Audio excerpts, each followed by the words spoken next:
ಮೈಸೂರು ಜಿಲ್ಲೆಯ ಸಾಲಿಗ್ರಾಮ ತಾಲೂಕಿನ ಲಕ್ಷ್ಮೀಪುರ ಗ್ರಾಮದಲ್ಲಿ ಉಚಿತ ಮೆಗಾ ಆರೋಗ್ಯ ತಪಾಸಣೆ ಹಾಗೂ ಹೃದ್ರೋಗ ತಪಾಸಣಾ ಶಿಬಿರ ನಡೆಯಿತು. ಸದ್ಯ ಶಿಬಿರಕ್ಕೆ ಶಾಸಕ ಡಿ. ರವಿಶಂಕರ್ ಚಾಲನೆ ನೀಡಿದರು. ಬಳಿಕ ಮಾತನಾಡಿದ ಅವರು, ಪ್ರತಿ ಗ್ರಾಮ ಪಂಚಾಯಿತಿಗಳ ವ್ಯಾಪ್ತಿಯಲ್ಲಿ ಉಚಿತ ಆರೋಗ್ಯ ಶಿಬಿರಗಳನ್ನು ನಡೆಸಲಾಗುವುದು.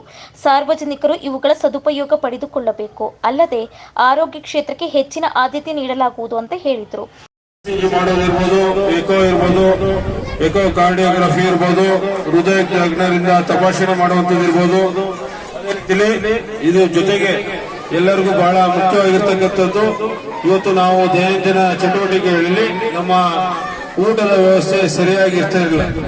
ಆ ಒಂದು ಹೊಟ್ಟೆಯ ಕ್ಲೀನ್ ಅನ್ನು ಮಾಡೋದಕ್ಕೆ ಹೊಟ್ಟೆ ದಮ್ಮಿನ ತಪಾಸಣೆ ಇರ್ಬೋದು, ಅದೇ ರೀತಿಯಲ್ಲಿ ಟಿಬಿ ಕಾಯಿಲೆ ಇರ್ತಕ್ಕಂಥದ್ದು ಪರೀಕ್ಷೆಯನ್ನು ಮಾಡುವಂಥದ್ದು ಇರ್ಬೋದು, ಉಚಿತವಾಗಿ ಬಿಪಿಯನ್ನ ಮತ್ತು ಸಕ್ಕರೆ ಕಾಯಿಲೆಯನ್ನ ಪರೀಕ್ಷೆ ಮಾಡುವಂಥದ್ದು, ಅದೇ ರೀತಿಯಲ್ಲಿ ಅವರಿಗೆ ABRK ಕಾರ್ಡ್ ಅನ್ನು ವಿತರಣೆ ಮಾಡುವಂಥದ್ದು, ಜೊತೆಗೆ ಏನೆಲ್ಲ ಸಮಸ್ಯೆ.